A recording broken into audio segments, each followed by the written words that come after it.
Olá, povo de Deus, a paz do Senhor Jesus, boa noite para quem está nos assistindo ao vivo, amém? Nós vamos começar agora a nossa série Provérbios, hoje no capítulo 14, vamos aguardar alguns minutinhos, todos entrarem, amém? Glória a Deus. Queridos, eu não sei o porquê até agora, mas nós não conseguimos, toda vez que a gente marca os irmãos, a gente acaba perdendo, né? Não consegue iniciar a live. Então a gente está entrando sem marcar mesmo. Então eu peço que você mais uma vez marque seus amigos, marque as pessoas. Amém? Daqui a pouquinho, 7h35 a gente começa. Amém? Então dá tempo de você convidar os amigos, dá tempo de você compartilhar o link. Amém? Glória a Deus. Hoje, Provérbios 14, já vai aí, você que já entrou, já está aí conectado, já vai abrindo a sua Bíblia, para a gente compartilhar um pouco mais de Provérbios.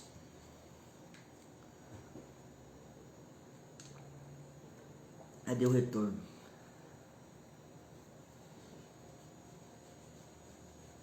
Tá ótimo.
Amém, queridos? Vamos começar então, vamos fazer uma oração, enquanto os demais vão entrando. Peço mais uma vez que você compartilhe, amém? O intuito é que a palavra do Senhor chegue ao maior número possível de pessoas, amém? Nós estamos aqui todas as quartas-feiras, às 7h30 da noite, horário do Mato Grosso do Sul, compartilhando sobre o livro de Provérbios. Cada quarta-feira a gente tem compartilhado um capítulo. Hoje nós estamos no capítulo 14, amém? Todas as mensagens, todas as meditações estão lá no nosso canal no YouTube, estão gravadas lá, dá para você assistir novamente, tá? Então dá para você entrar lá, Renovada Nova Andradina, e poder assistir novamente, inclusive os vídeos anteriores, amém? Mas vamos orar, vamos pedir para que Deus ministre ao nosso coração, pedir para que Deus fale conosco. Tenho certeza que você que está aí acompanhando comigo será ministrado pelo Senhor. Tenho certeza que Deus vai ministrar a sua vida. Peço que você abra o teu coração para aquilo que Deus tem para falar com você. Amém? Em nome de Jesus. Senhor Deus, nós te adoramos, Senhor, nesta noite, neste dia. Nós bendizemos o teu nome, Senhor. Declaramos que o teu nome está acima de todo nome. Só o Senhor pertence, Senhor, a honra, a glória, a majestade, o poder. Senhor, declaramos, Senhor, que Tu és Senhor absoluto das nossas vidas, e nós estamos aqui para compartilhar da Tua palavra. Senhor, nós pedimos que o Teu Espírito Santo, Senhor, venha ministrar aos nossos corações, que o Teu Espírito Santo, ó Deus, venha trazer, Senhor, discernimento, revelação daquilo que o Senhor tem para a vida de cada um. Em nome de Jesus, Senhor, nós repreendemos, ó Deus, toda distração, daquilo que possa trazer distração para aquela pessoa que está acompanhando agora e precisa ser ministrada. Em nome de Jesus, eu peço, Senhor, que essa palavra, Senhor, assim como diz a Tua palavra, Senhor, que esta palavra encontre repouso em uma terra fértil e próspera, Senhor. Que o coração dos Teus filhos seja uma terra fértil para, Senhor, a palavra, Senhor, encontrar lugar e produzir muitos frutos em nome de Jesus. Ó Deus, que o Teu Espírito Santo tenha liberdade, para falar, que o Teu Espírito Santo, Senhor, tenha a liberdade para ministrar as nossas vidas nesta noite, em nome de Jesus. Amém? Glória a Deus. Queridos, como eu falei no início, né, a gente aguarda um pouquinho porque as pessoas vão entrando, então eu espero sempre 4, 5 minutinhos para a gente começar. Bom, eu disse no início do vídeo que todas as vezes eu falo isso para poder te situar. Nós estamos fazendo uma série de provérbios, então nós estamos todas as quartas-feiras, 7h30 da noite, aqui pelo Facebook, Renovada Nova Andradina. A gente está compartilhando da palavra de Deus no livro de Provérbios. É uma série onde nós estamos lendo apenas o livro de Provérbios. Hoje nós estamos no capítulo 14. E deixa eu te explicar por que a gente escolheu fazer uma série de provérbios. Porque Provérbios é um livro de sabedoria, né? Quem escreve é Salomão, filho de Davi, o homem mais sábio do tempo antigo. E ele traz essa sabedoria que ele possuía em formas de provérbios, né? Aqui tem conselhos para homem, mulher, casais, crianças, jovens, adolescentes, né? Empresários, para a família. Então, Provérbios é um livro completo que traz conselhos. Interessante do livro Provérbios é que ele traz conselhos práticos, né? Não precisa muito estudo, estudar a fundo o texto, então é muito fácil da gente absorver a sabedoria que ele traz aqui, os conselhos que ele traz aqui. E por que nós estamos falando também, a segunda questão de nós estarmos falando esse texto, é porque nesses dias nós cremos que nós vamos discernir os tempos que nós estamos vivendo, né? Todos nós diante da pandemia, todos nós diante desse novo momento que a gente está vivendo, a gente está se questionando muitas coisas. É um momento de se refazer, são momentos de nós, querendo ou não, a gente acaba por pensar um pouco mais a nossa vida, a nossa maneira de agir. Eu creio que todos nós estamos em um momento de reflexão para aquilo que nós somos, como nós vivemos. Então eu quis trazer, pela direção de Deus, esse texto para nós meditarmos, para que a gente possa compreender o nosso caminhar, como agir, né? A gente parte da ideia daqueles que querem viver uma vida em Deus, próspera e abençoada. É claro que a gente precisa entender o que Deus tem para a nossa vida, né? E eu já de antemão preciso te dizer que Deus quer que você seja abençoado, né? Deus quer que você seja próspero, Deus quer que você viva uma vida abundante. A palavra de Deus lá em João 10:10 diz que o ladrão veio para matar, roubar, destruir, mas Jesus veio para trazer vida e vida com abundância, né? Então esse foi o legado de Jesus na cruz para nós. Através da cruz de Cristo nós podemos viver uma vida abundante. É claro que sempre vai existir a nossa escolha. Nós somos formados por nossas escolhas. Aquilo que eu decido ser, aquilo que eu decido hoje determina o meu amanhã. Então, os conselhos de Salomão aqui no livro de Provérbios traz esse parâmetro para nós podermos viver a vida que Deus tem para nós. Como nos posicionar, como nós vivemos, como decidir algumas escolhas, né? Então aqui o livro de Provérbios traz com clareza para nós aquilo que nós precisamos, aliás, como nós precisamos agir. Nos primeiros capítulos, eu li todo o capítulo. No entanto, a gente não tem muito tempo para a live não ficar muito extensa, então eu estou pegando alguns versículos de cada capítulo, né? Principalmente o capítulo 14, é um capítulo que tem 35 versículos, então a gente não consegue tratar de todos os versículos. Então eu peço que você leia, que você seja ministrado, né, pelo capítulo 14 e todos os capítulos da Bíblia. Palavra de Deus para você, então eu creio que você é ministrado. Mas eu vou escolher alguns capítulos, aliás, alguns versículos, perdão, para a gente poder falar um pouco mais, né? Claro que todos eles têm uma clareza, né, prática para nós, mas eu vou falar um pouco mais a fundo sobre alguns versículos aqui. Amém? Bom, primeiro versículo, você que está aí com a sua Bíblia, eu convido você a abrir, seja no celular, seja a Bíblia impressa, mas acompanhe comigo. Capítulo 14, versículo 1 vai dizer assim: a mulher sábia edifica a sua casa, mas com as próprias mãos a insensata derruba a sua casa. Deixa eu falar um pouquinho sobre esse versículo que é muito propagado. A gente conhece esse versículo de cor, muitas pessoas reproduzem esse versículo, mas eu preciso falar uma coisa importante sobre esse versículo. O conhecimento de casa na Bíblia não está se referindo aqui às paredes da casa, né? Por que eu estou falando isso? Porque Eu já vi muitas pessoas usar desse versículo para dizer, a mulher cuida bem da sua casa, no sentido de, não deixa faltar nada, uma mulher organizada e tal. Mas esse versículo não está falando de casa, das paredes de uma casa. Né? Casa na Bíblia, se você for olhar, principalmente no Antigo Testamento, né? Que a gente vê muito sobre a casa, a sua casa prosperará, bendita seja a sua casa. O conhecimento de casa, principalmente aqui no Antigo Testamento, se refere à família, tá? E não a casa no sentido de 4 paredes, mas a família, né? A família, o pai, a esposa, os seus filhos. Esse é o contexto de casa, este é o sentido de casa, principalmente aqui no Antigo Testamento. Para poder a gente entrar nesse assunto, que eu creio que é pertinente, é importante a gente falar sobre isso, eu queria abrir também, se você puder, a Bíblia lá em Gênesis, capítulo 18, o primeiro livro da Bíblia, só para a gente falar sobre família, tá? Gênesis 18,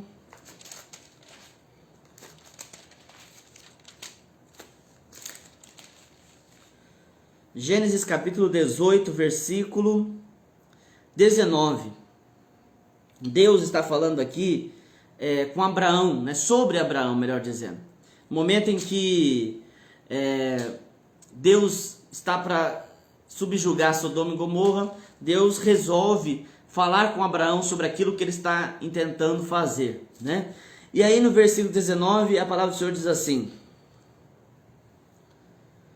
pois eu o escolhi, está falando de Abraão, para que ordene aos seus filhos e os seus descendentes que se convertam no caminho do Senhor, fazendo o que é justo e direito, para que o Senhor faça vir a Abraão o que lhe prometeu. Então vou repetir só o começo do versículo.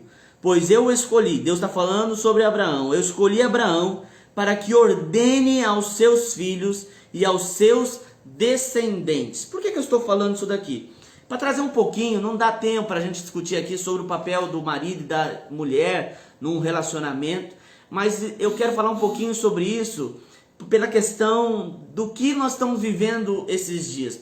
Nós sabemos que hoje nós estamos recebendo um ataque de diversas segmentos da sociedade que querem combater essa instituição chamada família, né?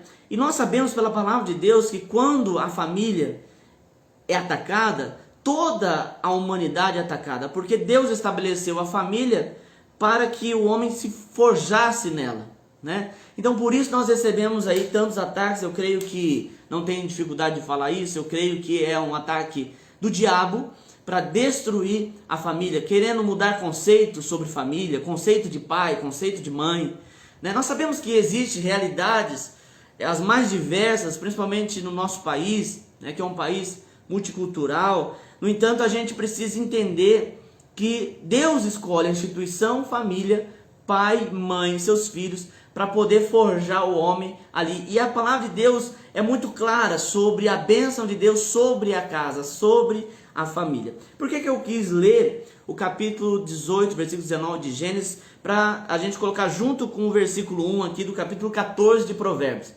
Porque eu quero falar sobre o papel, rapidamente, sobre o papel do homem e da mulher na criação dos seus filhos, algo que nós temos falado muito esses dias aqui. Bom, o texto do versículo 1, capítulo 14 de Provérbios, vai falar que a mulher sábia ela edifica a sua família, ela edifica a sua casa, né? No sentido do quê? De ela trazer uma formação, dela trazer uma consolidação, essa é a melhor palavra, consolidação para a sua casa.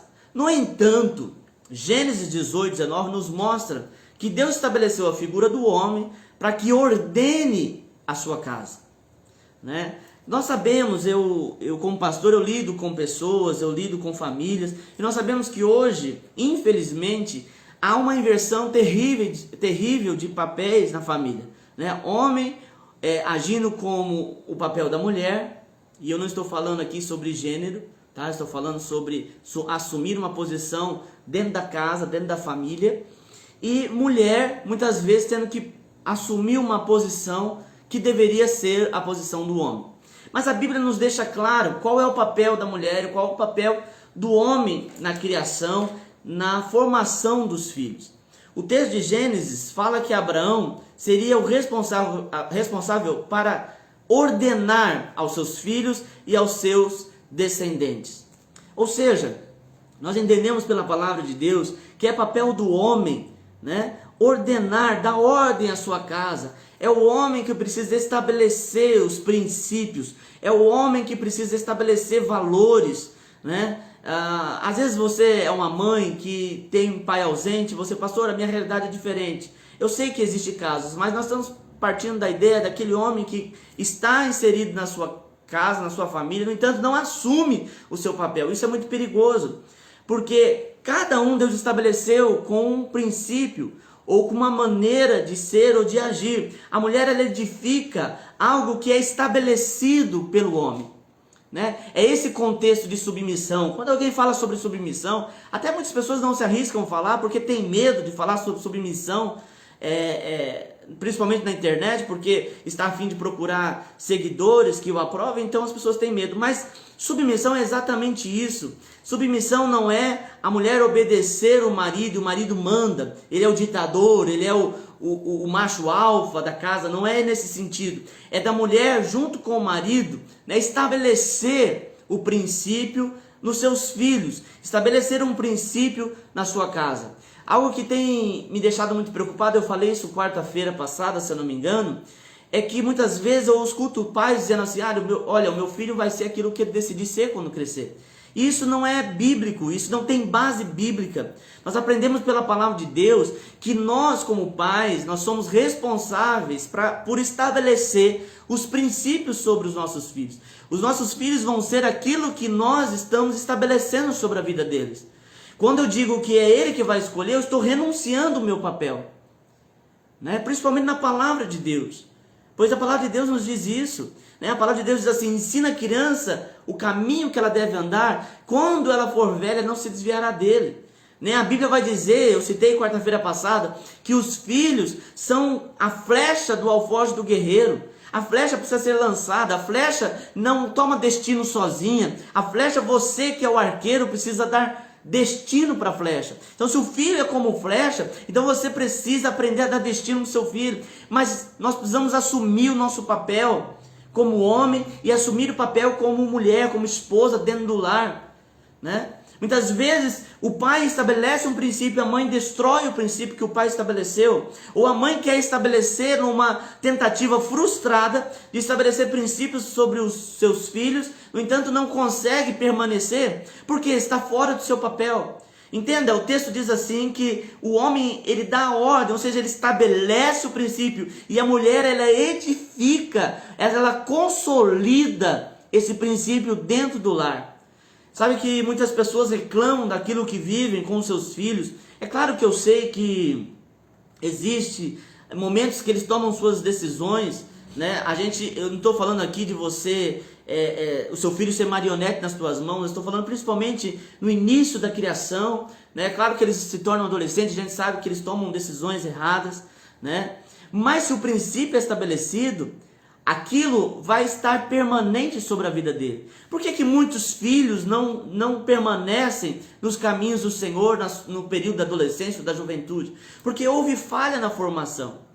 Muitas vezes eu percebo que os homens deixam na responsabilidade da mãe para poder estabelecer esses princípios. E a mãe, como eu disse, numa tentativa frustrada. Por quê? Porque não é papel da mulher, não é o papel da mãe estabelecer princípios sobre o filho. É claro que tudo isso muda, se torna diferente quando nós estamos falando de uma mãe sozinha que cria o seu filho de forma sozinha, e a mãe que está me assistindo cria o seu filho sozinha, sabe o quanto que isso é difícil, né? Ou você que é esposa sabe quantas vezes você dá ordem aos teus filhos e eles não escutam ou fingem que não escutam, e quando o pai diz, eles obedecem, porque existe uma autoridade estabelecida por Deus de ordem, de governança sobre o marido. E o que acontece muitas vezes é que o homem não se coloca nessa posição, não estabelece neste lugar e entrega esse papel para a mãe.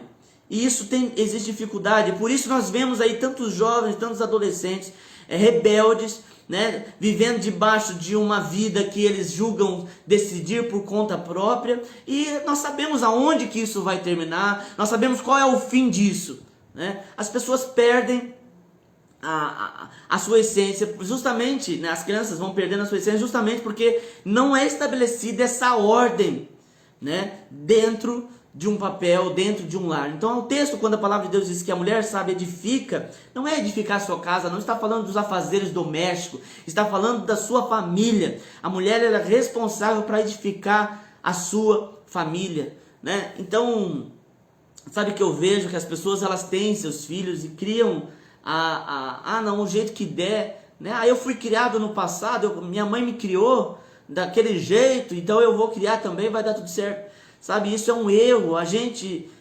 Eu falo sempre isso, quando você decide ser pai, quando você decide ser mãe, você precisa entender a responsabilidade que você tem ao entrar neste lugar, ao entrar nesse ambiente da paternidade, tanto o homem quanto a mulher. E eu sei da realidade, muitas pessoas dizem assim, pastor, mas o meu marido não toma posicionamento. Então precisa conversar, precisa estar afiado nessa área, porque nós estamos vendo aí uma geração que está se levantando, que nós realmente não sabemos o que vai ser, né? Onde não há obediência, onde não há honra, aonde não há reverência. Por quê? Porque não é estabelecido. Hoje o mundo, existe uma cultura de que isso aqui não tem problema, isso aqui não precisa ser corrigido porque é fase. Isso aqui não, porque a criança tem que ser livre. Você não pode dizer não para a criança, senão você traumatiza. Existe uma redoma ideológica, né, que vem para tentar roubar o princípio cristão, para tentar roubar o princípio da palavra de Deus da vida das nossas crianças. Então nós temos que nos posicionar, nós precisamos estar atento para a gente poder estabelecer os nossos filhos no Senhor. Pastor, eu não quero que o meu filho, ele que vai decidir o que ele vai ser no futuro. Então você, infelizmente eu preciso falar isso para você, então você não quer o bem do seu filho. Quando você deseja o bem do seu filho, né, você que é cristão, eu estou falando daquele que é cristão e quer estabelecer o seu filho no princípio cristão, você tem que tomar as rédeas da tua casa. Você que é homem precisa tomar a rédea da tua casa. Sabe que às vezes eu vejo muitos homens falando assim, eu ponho dinheiro dentro de casa. Isso não é ser pai, pôr dinheiro dentro de casa, comprar fralda, comprar leite, comprar o alimento necessário. Isso não é ser pai. Isso qualquer um outro pode fazer. Ser pai é estar presente, é declarar, é orar com o filho, é repreender quando é necessário. Então nós precisamos aprender que o Senhor estabeleceu o papel do pai e Deus estabeleceu o papel da mãe. E nós não podemos... Eu estou falando de uma família onde existe essa figura do pai e da mãe, precisa cada um ser estabelecido no seu lugar, precisa entender o seu papel e não ficar empurrando, porque às vezes eu vejo que um empurra para o outro e ninguém toma posicionamento, e aquela criança cresce sem nenhuma base, sem nenhum princípio. Pastor, mas vai crescer, vai, mas e aí? Né? E na juventude? E na mocidade? Como vai ser as escolhas dessa criança? Né? Então o texto, como nós lemos em Gênesis 18, 19, vai dizer que Abraão, ele traria a ordem, ordenará, né? Então você que é cristão, meu querido, você que é pai, você precisa entender que é você, como pai, que vai estabelecer os princípios cristãos no seu filho. É você que vai estabelecer os princípios da palavra de Deus sobre a vida dos teus filhos. Deus nos deu essa responsabilidade de estabelecer sobre os nossos filhos a palavra de Deus. A palavra de Deus. Olha na Bíblia, você vê os patriarcas, você vê Abraão, Isaac, Jacó, quando eles estavam no fim das suas vidas, eles chamavam seus filhos e declaravam uma palavra, eles declaravam um destino sobre os filhos. Eles não chamavam os filhos e diziam assim, olha, que Deus te abençoe, que você seja uma bênção. Não, eles declaravam, você vai ser isso, você vai ser aquilo, a sua vida vai ser próspera, a sua vida vai ser abençoada. Nós temos que entender o nosso papel. E a mesma coisa, o que diz Provérbios 14, 1. A mulher precisa edificar aquilo que o marido estabeleceu. Sabe que às vezes o pai fala uma coisa, a mãe desmente, né? Ou contradiz. O pai diz, olha, não vai fazer isso. Daqui a pouco a mãe fala assim, não, vai fazer sim. Sabe, então a gente precisa encontrar o nosso lugar, o nosso papel. E é isso que vai dizer aqui Provérbios, capítulo 14, versículo 1, quando diz que a mulher sábia edifica, né? Traz vida, traz edificação, consolidação para a sua casa, ou seja, para a sua família. Amém? Vamos lá então, esse assunto, como eu disse, a gente não tem tempo hábil aqui para falar todo sobre ele, é um assunto importante. Quem sabe um dia a gente tem uma live só sobre esse assunto, mas vamos seguir. Nós estamos estudando Provérbios. Versículo 2: quem anda direito teme ao Senhor, mas quem segue caminhos enganosos o despreza. Por que aquele que anda sobre caminhos enganosos despreza o Senhor?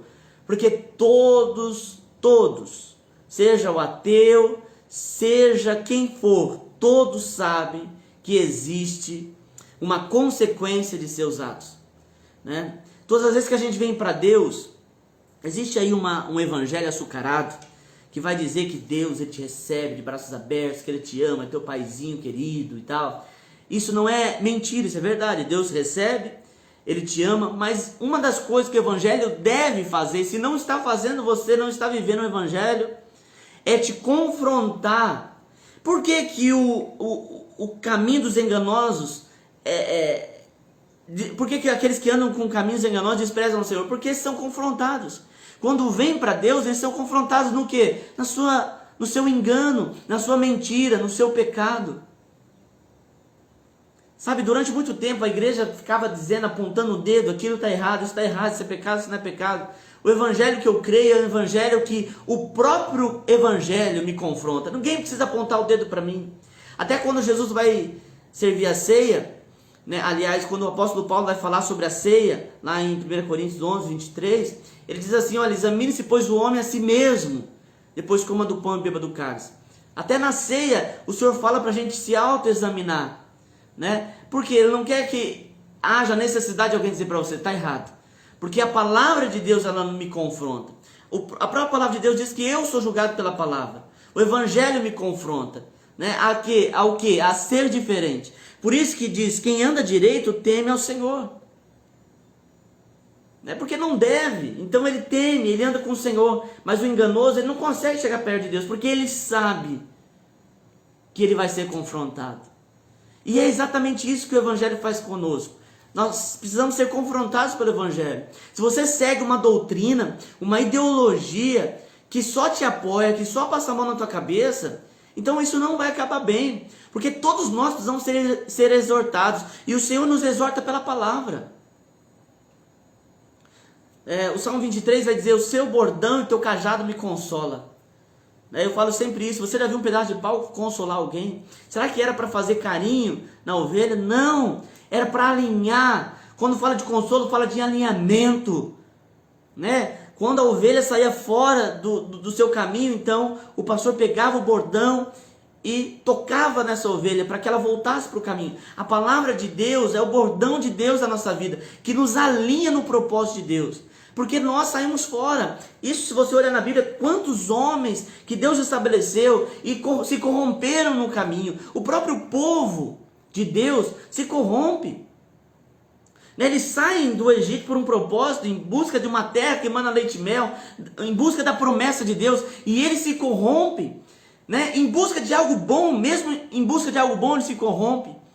Eles não entram por conta do seu pecado, por conta da sua maneira de ser. Então nós também precisamos ser confrontados a cada dia a ser diferente, a cada dia a ser pessoas melhores. Todos nós carecemos, todos nós somos defeituosos, todos nós carecemos da misericórdia, da graça de Deus. Precisamos, todos nós sermos instruídos por Deus, todos nós precisamos ser alinhados em Deus. Porque com muita facilidade nós saímos fora do propósito. Então nós precisamos da palavra de Deus para que ela venha e nos exorte. Amém? Agora, aquele que vive no engano, ele não quer chegar perto, porque ele quer continuar no engano, né? Mas aquele que quer ter a sua vida transformada, vai vai diante de Deus e é confrontado a uma mudança, a um novo posicionamento. Vou dar um pulinho aqui, né, porque a gente não, como eu disse, a gente não tem um tempo para isso, para discutir todos os versículos. Eu vou lá para o versículo 12, que diz assim: há caminhos que parecem certo ao homem, mas no final conduz à morte. Isso aqui serve para complementar isso que nós estamos falando aqui do versículo 2, né? Há caminhos que para o homem parece certo, mas o leva à morte. Nós não sabemos, através do nosso pensamento, como agir. Por quê? Exatamente porque nós somos falhos, somos seres humanos, né? Quantas vezes você olhou algo e você disse: isso aqui é bom para mim. Depois que você adquiriu aquilo, ou começou a viver, conviver, ter vivência com aquilo, você passou a reparar que aquilo não era aquilo que você estava imaginando, né? Porque nós temos isso, nós somos movidos pela emoção. Por isso que nós precisamos ser dependentes de Deus. Porque Deus, a vontade dele, diz a palavra, é boa, é perfeita e agradável. A vontade de Deus sempre é perfeita.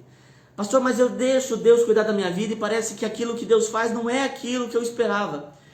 Por quê? Porque a gente não consegue compreender os planos de Deus. Mas os pensamentos, né, os caminhos do Senhor é perfeito. Então nós precisamos nos entregar a Ele e não confiar em nós. A palavra de Deus diz assim: maldito o homem que confia no homem. A gente sempre pensa na outra pessoa, mas até sobre mim eu preciso cuidar para não confiar em mim, porque eu sou movido por emoção. Quantos casamentos que a gente conhece, pessoas que, né, ao conhecer o seu marido ou a sua esposa, lá no começo do namoro, falou: nossa, essa pessoa é perfeita para mim, né? E aí quando casa fala: não, ele mudou. Na verdade não mudou. Todo mundo se revela em algum momento, mas a verdade não é que a pessoa mudou, é que você que muitas vezes podia estar cego, né? Mas não é sobre isso que eu quero falar, porque isso você pode orar e Deus pode transformar o seu casamento em um casamento de bênção. Mas muitas vezes nós somos levados ao erro pelas nossas próprias escolhas. Por isso que a palavra de Deus vai dizer também para nós não nos estribarmos sobre os nossos próprios pensamentos, né? Estribar vem daquela peça chamada estribo, que é aquele apoio que se coloca, antigamente usava na carroça para poder entrar na carroça, e depois essa peça foi sendo adquirida pelos veículos, né, principalmente caminhonete.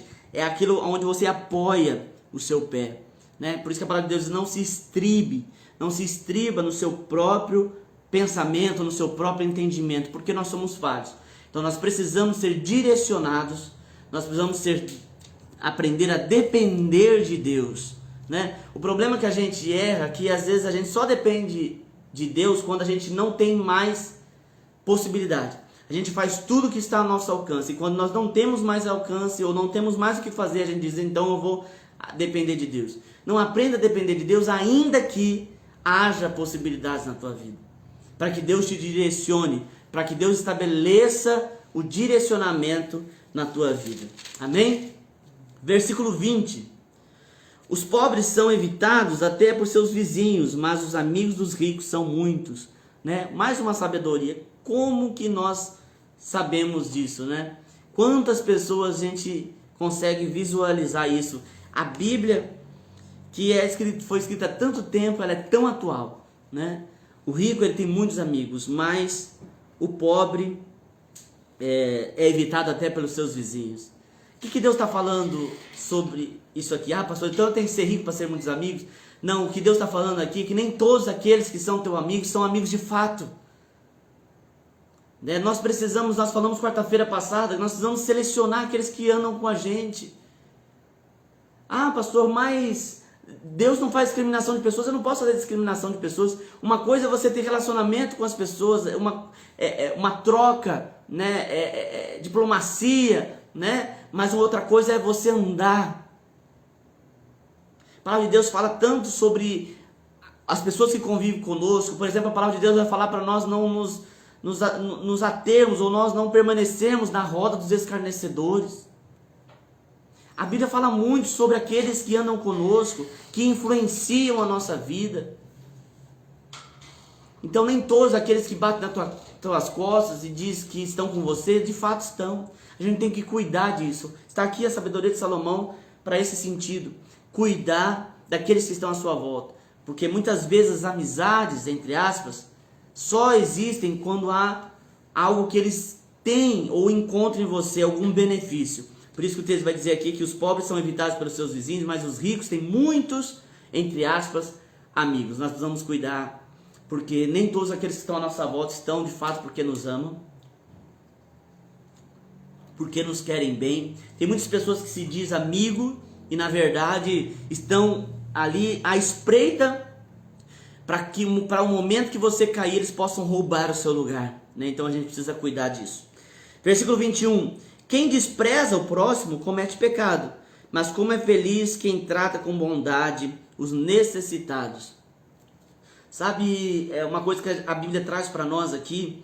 Eu estou, é claro, trazendo uma amplitude para esses versículos, porque é o que a palavra de Deus trata, né? A palavra de Deus, ela nunca, principalmente os textos, ele nunca deve ser interpretado de forma isolada.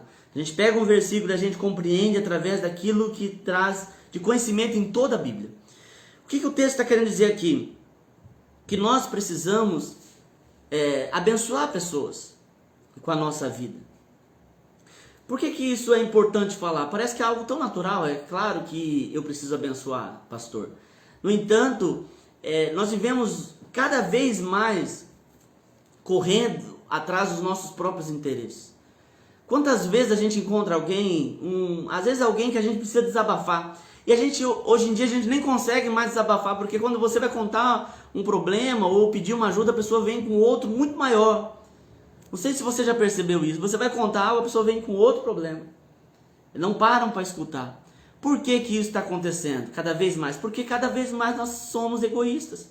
Cada vez mais nós corremos atrás dos nossos próprios interesses, né? Deus nunca quis que o homem fosse individualista, né? Quando Deus criou Adão, ele disse assim, não é bom que Adão fique só. Criou para ele uma ajudadora, auxiliadora, né? Idônea, que tirou da costela de Adão e fez Eva. Então Deus sempre quis que o homem convivesse. Deus nos criou para viver em sociedade. E nós precisamos aprender que para que eu viva de forma harmoniosa em sociedade, eu preciso ajudar pessoas.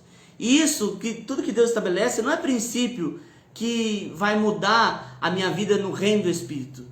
É algo que vai mudar a minha vida aqui mesmo, aqui na terra, né? A palavra do Senhor diz, dai e dar-se-vos-á. São princípios que Deus estabelece para ajudar o próximo, né? Eu vejo muitas pessoas colocando e dizendo gratidão, gratidão. Mas não adianta você dizer gratidão e você não ter nenhuma atitude de gratidão. Ah, pastor, o senhor está falando das pessoas que me ajudam e aí eu sou grato a elas? Não, eu estou dizendo de você ser grato por aquilo que você tem. Tem pessoas que possuem mais condições do que as outras. Que tal você ser grato por aquilo que Deus tem te abençoado e você abençoar alguém se está ao seu alcance? O problema é que cada vez mais nós vamos querendo para nós e não pensamos no outro. E aí, para justificar o nosso não fazer, o nosso não ajudar, o nosso não abençoar, a gente diz assim, porque a pessoa não quer, porque quem quer corre atrás. A gente tem um monte de desculpa. Não vou ajudar essa pessoa aqui não, porque ela não quer saber de nada. Mas não é isso que a Bíblia diz. A Bíblia diz que precisa abençoar. O que a pessoa vai fazer, ou o que ela não importa. Nós precisamos abençoar as pessoas, né? E quando eu falo abençoar, muita gente pensa financeiramente, mas você pode emprestar o seu ombro, você pode ajudar a pessoa. Tem muitas pessoas que elas querem serem ouvidas. Não sei se você você tem um idoso na sua família que vive sozinho. Quando desencontra alguém, já viu que todo mundo fala que idoso que vive sozinho, todo mundo fala demais. Mas é porque geralmente são abandonados. Né? É triste essa realidade, por conta do egoísmo. Nós falamos aqui de pais e filhos. Quantos filhos que foram assistidos pelos seus pais, chegaram em casa chorando, chegaram em casa com suas dificuldades, e o pai aconselhou, e o pai abraçou, e o pai chorou junto. Mas hoje os filhos estão lá correndo atrás das suas coisas, e os pais precisam agora serem ouvidos, serem assistidos, e eles não querem. Eu não tenho tempo. E sabe que é triste que as pessoas só vão perceber isso quando a sua vida acabar. Quando estiver no fim da vida vai dizer, eu podia, ou quando perder, eu podia ter escutado mais minha mãe, eu podia mais ter estado próximo dela, dele, do meu pai. Por quê? Porque a gente precisa exercitar isso. Sabe que às vezes as pessoas só querem fazer algo que elas vão ganhar alguma coisa. Tá, eu vou fazer isso, mas eu vou ganhar o quê? Você vai ganhar conhecimento, você vai ganhar experiência, você se doando, você aprende. Você se doando para alguém, você aprende com aquela pessoa. Eu falo sempre, eu falo isso na igreja, eu sou uma pessoa que eu amo ouvir os velhinhos. Não é uma função fácil, não é tão fácil você ouvir. Mas através das histórias deles, você é impactado em ver como que eles agiram naquele momento. Você aprende. A Bíblia vai falar sobre esses princípios, dos novos ouvidos velhos. O problema da juventude é que ela acha que sempre o que ela está vivendo é único e novo. E se esquece de que a vida ela é uma roda gigante, ela gira, as coisas mudam, mas são as mesmas, são os mesmos desafios. E se ouvisse os mais velhos, teria um conselho, algo de trazer proveito para que a pessoa possa viver a sua vida. Há um dado triste no nosso país. Eu estou falando aqui, eu abri para falar sobre se doar, e eu estou falando sobre ajudar os mais velhos. Há um dado triste no nosso país. Nós somos um dos poucos países, infelizmente, porque tem países que conseguem honrar. Nosso país ele não honra os seus idosos. Não honra. Nós precisamos de um estatuto para poder trazer minimamente um direito para o idoso, porque nós não temos essa cultura. Se você ir principalmente nos países orientais, há uma cultura de honrar os idosos, porque entende o legado que esses idosos têm e que pode repassar. Então, se você quer ser grato, comece a ser grato com os seus pais. Comece a ser grato com os mais velhos que te ajudaram na sua formação. Sabe, ninguém nasceu e começou a comer, beber sozinho. Aquilo que você é, as suas ideias, os seus pensamentos foram forjados lá por alguém que te ajudou. E quando eu falo lá atrás, eu estou falando só do pai e da mãe, aqueles que te ajudaram na caminhada, aqueles que te ajudaram nos caminhos, que até você chegar aqui. Então a gente precisa aprender, não só dizer sobre gratidão, não só colocar lá no Facebook #gratidão. Nós precisamos aprender a exercitar a gratidão. Exercitar. Se a vida tem sido boa para você, por que você não pode ajudar alguém? Se Deus tem abençoado a sua vida, por que você não pode ajudar um que está menos favorecido? É um título que se usa para a pessoa que está em situação inferior à sua.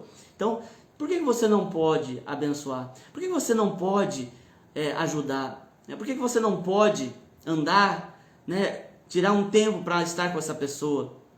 A gente precisa aprender a exercitar isso. E quando a gente aprende e começa a agir, a gente vive uma vida diferente. Porque é princípio da palavra de Deus. Se eu pratico isso, Deus me abençoa. Amém?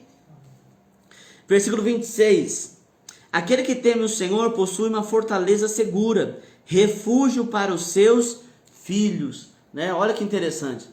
Aquele que tem temor no Senhor, ou seja, que respeita a Deus, que honra a Deus, esse tem sobre si uma fortaleza segura, um refúgio para a sua casa. Salomão vai falar desde o capítulo 1 sobre o princípio da sabedoria estar no temor do Senhor. Não há sabedoria longe do temor do Senhor. Se eu quero ser sábio, eu preciso, primeira coisa, isso é o princípio da sabedoria, eu preciso temer a Deus. E o que é temer a Deus? É você ouvir Deus e andar de acordo com aquilo que Ele tem para você. Alguém, não há uma pessoa específica, mas quantas vezes algumas pessoas já falaram para mim, mas eu não sei como eu vou proceder. Umas igrejas falam isso, algumas denominações falam aquilo, algumas religiões falam aquilo. Primeiro, se você é cristão, o seu livro de regra e prática é a Bíblia. Então você precisa escutar, é a Bíblia. O que a Bíblia diz? Segundo, eu acho que é assim, não tem achismo no padrão de Deus. Deus estabeleceu um padrão, o padrão de Deus é santidade. Se você quer temer a Deus, você precisa exercitar esse padrão de santidade. Ser de santo porque eu sou santo. Então, sabe o que as pessoas querem? Não, mas Deus, ele não vai deixar não vai me deixar de fora, Deus não vai deixar de me abençoar. Mas você está no padrão de Deus? Né? Se você estiver debaixo do padrão de Deus, você vai receber a bênção. Se não, não é que Deus te castiga, é simplesmente você não está debaixo desse padrão. Como que você vai receber? Assim como Jesus declarou, disse, olha, se vocês me aguardarem, vocês receberão a promessa do meu Pai, que foi o Pentecostes, a descida do Espírito Santo sobre o povo, depois que Jesus foi assunto ao céu. Só tinha 120 pessoas ali reunidas. Por quê? Ah, mas então o Espírito Santo escolheu sobre quem ele viria? Não, ele veio sobre aqueles que estavam ali. Se a pessoa não estava, então ela perdeu. Nesses dias eu vi um pastor falando, um pastor muito conhecido, ele disse assim, olha, imagine que eu tenho um cartão de crédito de 10 mil e eu quero dar para você. Só que eu digo assim para você, olha, está aqui em cima, se você quiser você vem e pega. Assim é como Deus estabelece para nós. Deus ele não vai forçar ninguém, mas ele diz, você precisa vir aqui. E este lugar que eu preciso estar é o padrão de Deus, é o padrão de santidade de Deus. Amém? Versículo 29, o homem paciente dá prova de grande entendimento, mas o precipitado revela sua insensatez. Mais uma vez, isso nós vamos combater nesses dias, precisamos discernir o tempo. Se eu preciso discernir os dias, então eu preciso aprender a refletir. A Bíblia fala muito e tem muitos exemplos de pessoas que agiram irrefletidamente, sem pensar. A palavra de Deus vai dizer aqui que o homem que é paciente, ele prova de grande entendimento, mas o precipitado revela a sua insensatez, ou seja, o precipitado ele vai cometer erros com muito mais facilidade do que o prudente, porque ele não espera, ele não dá tempo, então ele age na sua emoção. Amém? Um dos frutos do Espírito Santo é domínio próprio. O que é domínio próprio? É dominar a minha emoção. Às vezes tem algo que eu quero agora, mas eu preciso esperar para ver o que vai acontecer.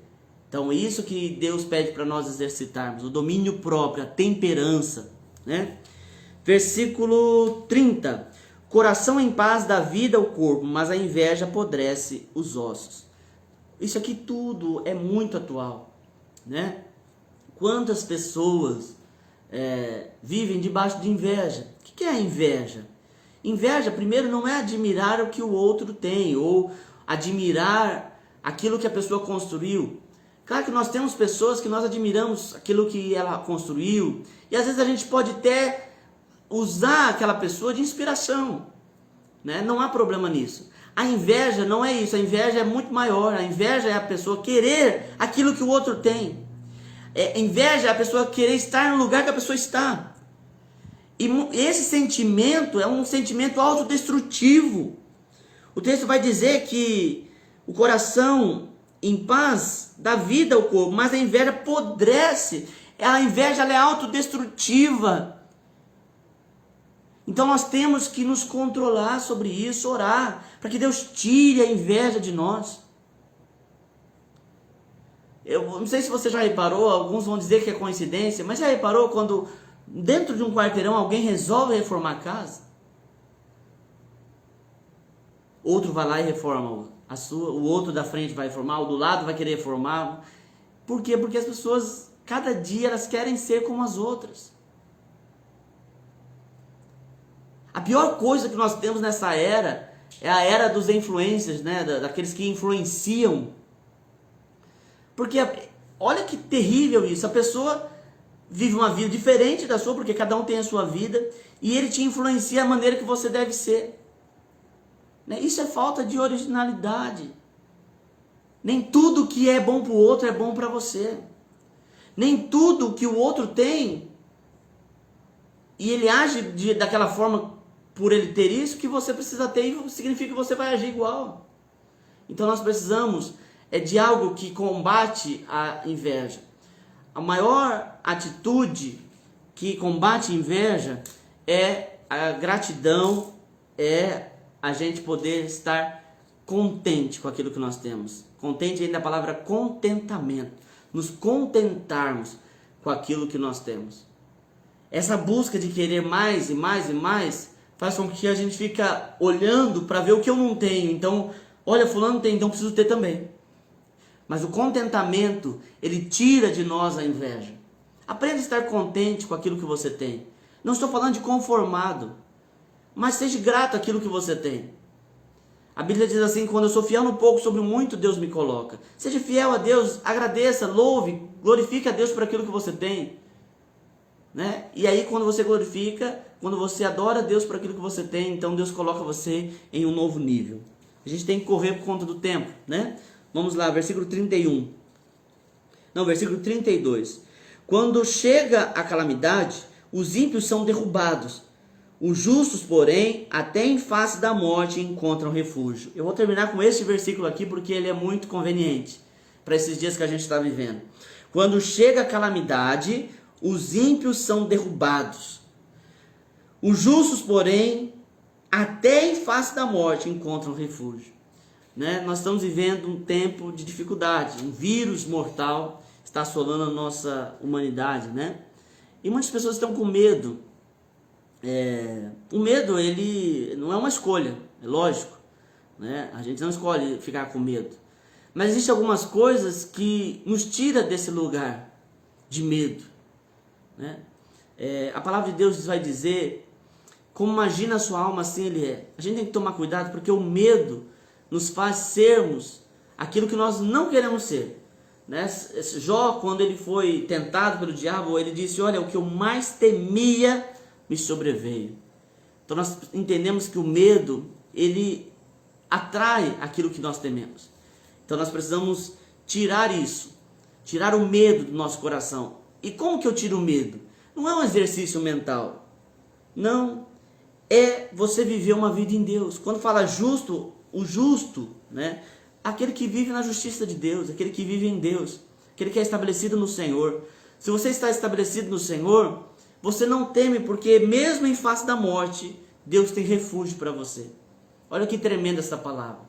Então você que está aí com medo, seja medo dos problemas financeiros que nós estamos enfrentando no nosso país por conta dessa pandemia, seja pela própria pandemia, aprenda a desfrutar da paz que Deus dá. Uma paz que não é uma paz do mundo, como o mundo ensina, é uma paz que excede o entendimento humano. Né? Eu conto sempre que eu já visitei muitas casas. E eu me lembro que teve 2 casas que eu visitei na mesma semana, ou bem próximos, os dias, que me chamou a atenção. Eu fui em uma casa, eu brinco sempre, eu falo que quando eu entrei na sala da casa, eu não vi meu pé, porque o tapete era tão felpudo, era tão grande, bonito, enorme, branco, sofá branco, coisa mais linda a casa, um lar lindo, aliás, uma casa linda. No entanto, o lar era um lar destruído. Né? Havia briga, intriga, né? Ao ponto da gente não conseguir nem conversar com aquela família, porque quando começava a conversar, eles começavam a se ofender. Quer dizer, possuíam coisas, tinham bens materiais, uma casa linda, né? Aconchegante, tinham bons carros na garagem, no entanto, não usufruíam disso porque não havia paz. E logo depois de alguns dias eu fui visitar uma casa de uma irmã que a casa dela não tinha contrapiso, era chão batido. E eu lembro que logo quando eu cheguei, é até interessante isso, eu fui nessa primeira casa e ninguém me ofereceu nem água. E quando eu fui nessa casinha do chão batido, a pessoa logo me recebeu com café passadinho na hora. Estava passando a hora que eu cheguei o café. E com muita alegria eu tomei aquele café. Eu lembro, algo que marca a gente, né? Eu lembro que era um copinho de massa tomate. O melhor café que aquela pessoa tinha, eu acredito que ela fez. Né? Estava muito bom, inclusive. A casa de chão batido. E ninguém conseguia tirar o sorriso que estava no rosto daquela pessoa, daquela irmã. Né? Ela estava sempre muito feliz. Por quê? Porque ela estava sendo abençoada. E olha que interessante, o outro que tinha tudo para estar feliz não estava. Por quê? Porque não é no ter. Às vezes as pessoas estão esperando ter para ser alguém. Na verdade você precisa ser. E nós conseguimos ser através de Cristo. Né? Por isso que a paz que Cristo nos dá é uma paz que constrange o entendimento humano. Porque para nós, uma pessoa que tem tudo, pastor, é uma pessoa que está tranquila, que está em paz. mas isso me revela e me prova que não. Às vezes nem sempre a pessoa tem tudo que é o melhor para se ter e ela tem paz. Porque a paz de Cristo, ela excede o entendimento humano. É algo que você encontra em Deus, né? Então nós precisamos aprender a buscar em Deus, encontrar em Deus essa paz, essa graça, essa alegria. A palavra de Deus diz que o reino de Deus é paz, justiça e alegria no Espírito Santo. Tudo que nós precisamos, né? A alegria, a justiça, isso nós encontramos no reino de Deus. Amém? Espero que Deus tenha falado com você. Nós vamos encerrar. Tenho certeza que Deus tem ministrado a teu coração. Nós somos aqui, você que está nos assistindo pela primeira vez, nós somos aqui da Igreja Renovada de Nova Andradina, Mato Grosso do Sul. Nossos cultos estão sendo realizados de forma presencial, com todas as medidas de segurança, né? Nós estamos tendo culto de oração na terça-feira, culto de celebração na sexta e no domingo, todos os cultos às 19 horas. Você é o nosso convidado a estar aqui, participar conosco, amém? E todas as quartas-feiras nós temos essa live da série Provérbios. Nós fizemos a primeira série sobre a carta às igrejas de Apocalipse, né? E agora nós estamos fazendo essa série de Provérbios. E vamos concluir em nome de Jesus daqui a algum tempo, alguns dias, amém? E aí quem sabe nós entramos ainda em uma outra série, né? Que Deus te abençoe, que Deus possa derramar graça sobre a tua casa, né? Deixar aqui aquilo que nós falamos no início. Você que é pai, assume seu papel. Você que é o homem, o sacerdote do lar, assume seu papel na tua casa. Você que é esposa, seja ajudadora, seja aquela mulher que edifica a tua casa, edifica a vida dos teus filhos, edifica a vida do teu esposo, amém? Em nome de Jesus, que a cada dia a gente possa ser guiados e orientados pelo Senhor a vivermos uma vida transbordante, uma vida abençoada, amém? Senhor Deus, muito obrigado, obrigado pela palavra, obrigado por aquilo que o Senhor tem ministrado aos nossos corações. Continue derramando o teu poder, a tua unção agora sobre a vida dos teus filhos. Pai, que o Senhor continue derramando, Senhor, graça sobre a vida de todos, em nome de Jesus, em nome de Jesus. Louvado e engrandecido seja o nome do Senhor. Que Deus te abençoe, em nome de Jesus.